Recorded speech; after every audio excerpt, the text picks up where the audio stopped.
Science star academy में आपका स्वागत है।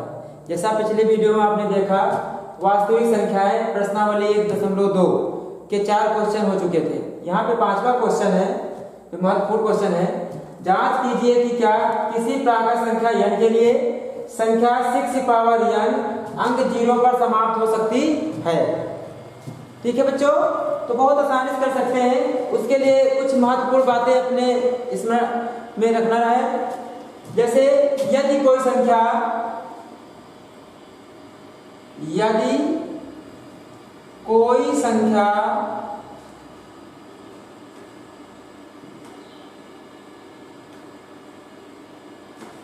शून्य पर समाप्त होती है, शून्य पर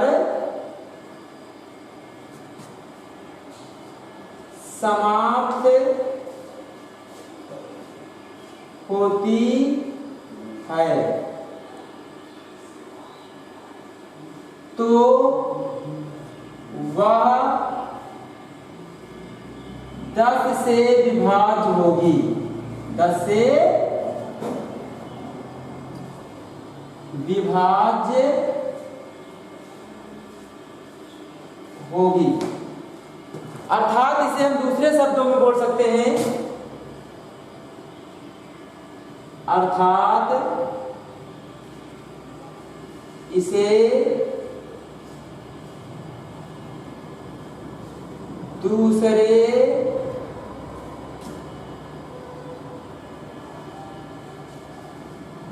शब्दों में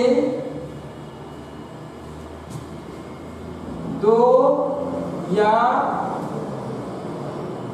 5 से विभाज्य होगी।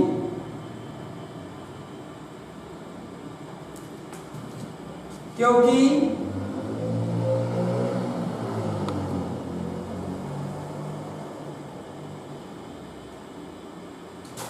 दस बराबर 2 गुणे 5 होता है।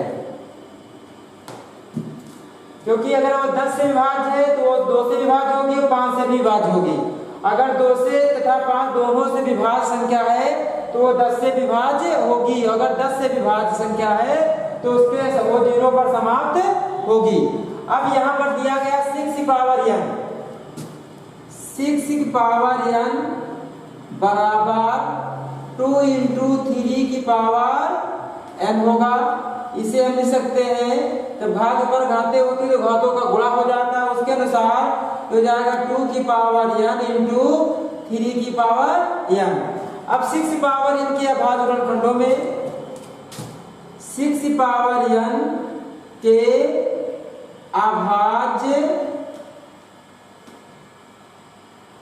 अभाज्य गुणन खंडों में 2 तो आता है, परंतु 5 नहीं आता है। इसलिए 6 पावर n 10 से विभाज्य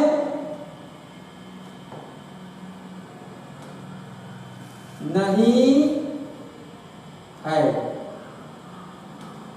जब 6 पावर n 10 से विभाज्य नहीं है, इसलिए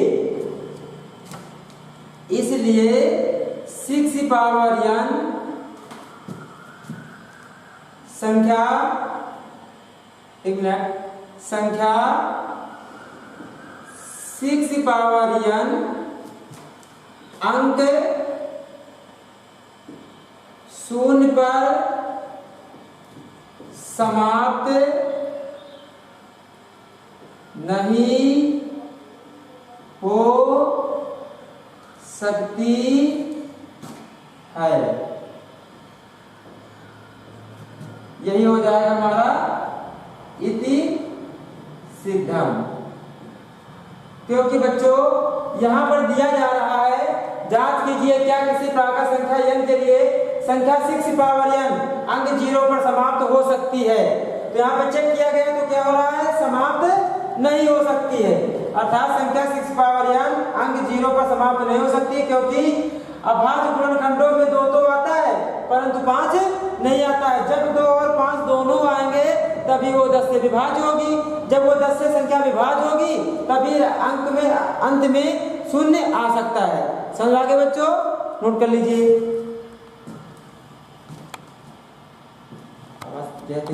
तो बच्चों इसी क्रम में अगला क्वेश्चन हमारा है प्रश्न संख्या 6, व्याख्या कीजिए कि 7 गुणे 11 गुणे 13 घन 13 और 7 गुणे 6 गुणे 5 गुणे 4 गुणे 3 गुणे 2 गुणे 1 धन 5 भाज्य संख्याएं क्यों हैं। ठीक है बच्चों, इसमें पहला हमारा है 7 गुणे 11 गुणे 13 और प्लस 13। हम पहले इसे चेक करते हैं, ये भाज्य संख्या है तो क्यों है।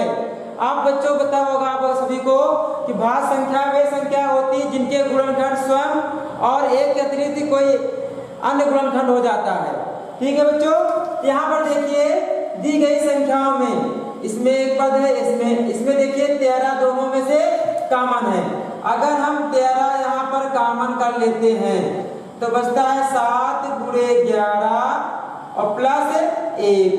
इसको लिख सकते हैं 13 गुणे 11 गुणे 7 करेंगे तो 77 और प्लस 1 हो जाएगा 77, 1 जुड़ के हो जाएगा 78, यानी 13 गुणे 78। अब यहाँ पर 13 गुणे 78 के गुणनखंड हो जाएंगे 13 78, यानी 2 गुणे 3 और गुणे 13। अब देखिए उपरोक्त समीकरण में प्राप्त होता है हमें क्या, 13 गुणे 2 गुणे 3 गुणे 13 दी गई संख्या के कितने गुणनखंड हो गए, 13 भी हो गया, 2 भी हो गया, 3 भी हो गया और 13 फिर से प्राप्त हो रहा है। ठीक है, तो 7 गुणे 11 गुणे 13 और प्लस 13 के अभाज्य गुणनखंडों में अभाज्य गुणन खंडों में 13 2 3 गुणन खंड प्राप्त हो रहे हैं जो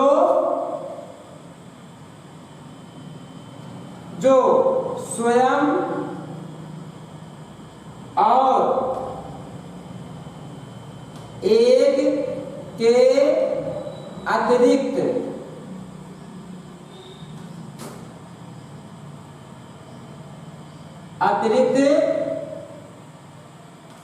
गुणन खंड है।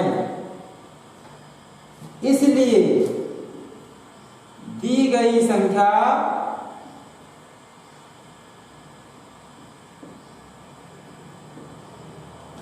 भाज्य संख्या है, भाज्य संख्या है।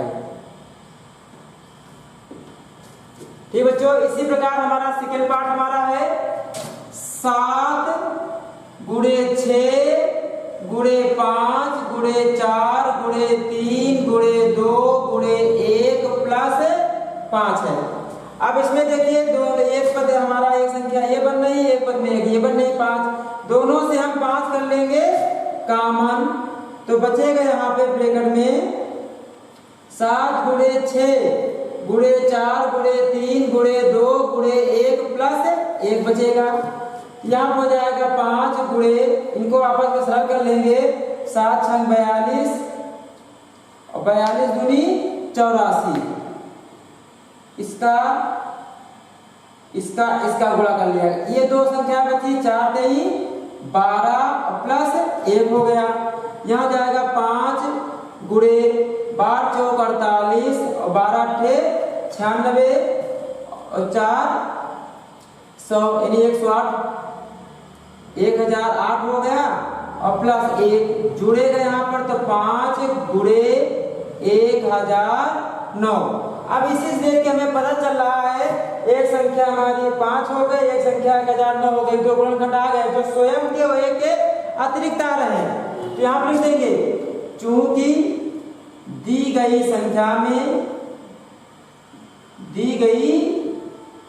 संख्या में स्वयं और एक के अतिरिक्त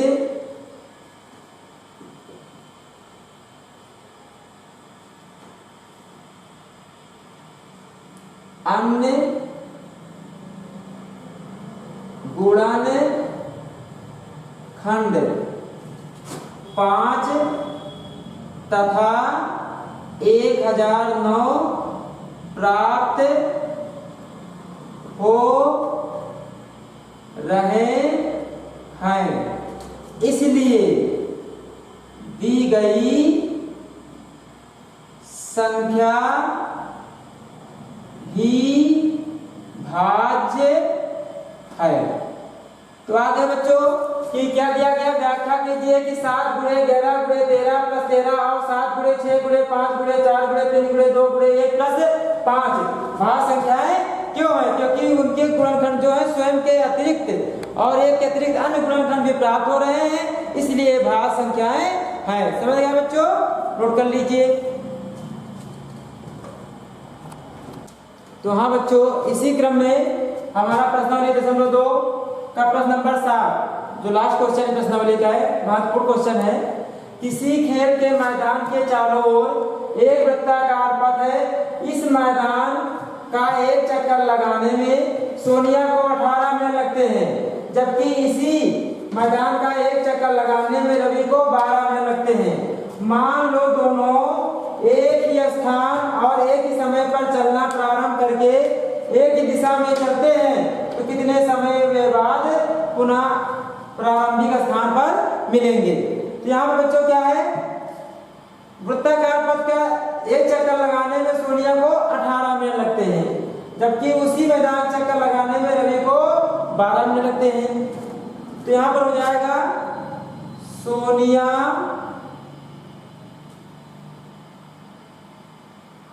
को एक चक्कर लगाने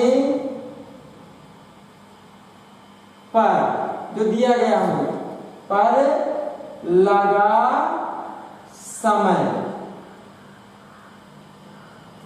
बराबर 18 मिनट।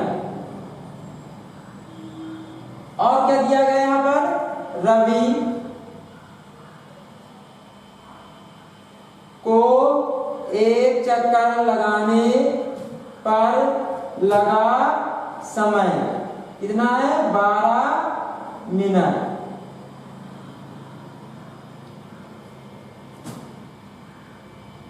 अब यहां पर देखिए पूछा जा रहा है कितने समय बाद वे पुनः प्रारंभिक स्थान पर मिलेंगे। तो जब प्रारंभिक स्थान पर समय पूछा जा रहा है तो उसके लिए हमें दोनों का रास्ता निकालना पड़ेगा, ठीक है। तो यहाँ पे पुनः उसी स्थान पर मिलने के लिए लगा समय ज्ञात करने के लिए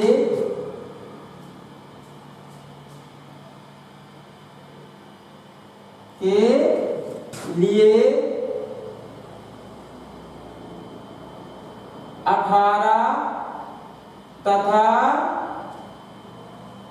12 का एलसीएम होगा। यहाँ पे हम आभास गुणनखंड से दोनों का एलसीएम ज्ञात कर सकते हैं।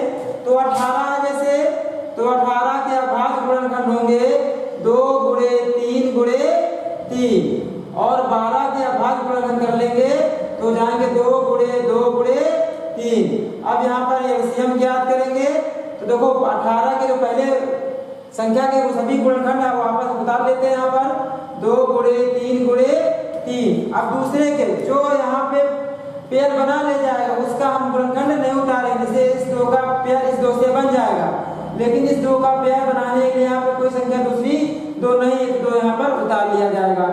उसके बाद 3 है, 3 का यहाँ पे पेयर बन गया तो इन्हें उतारा जाएगा। अब इन्हीं को मल्टीप्लाई कर लेंगे, 3 दूनी 6, 6 3 18, 18 दूनी 36, तो क्या आ गया 36 मिनट। अर्थात ये हो जाएगा 36 मिनट पश्चात, 36 मिनट पश्चात या 36 मिनट बाद सोनिया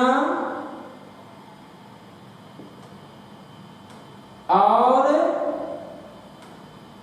रवि पुनः उसी स्थान पर मिलेंगे। यही आपका आंसर हो जाएगा। ठीक है बच्चों, नोट कर लीजिए। धन्यवाद।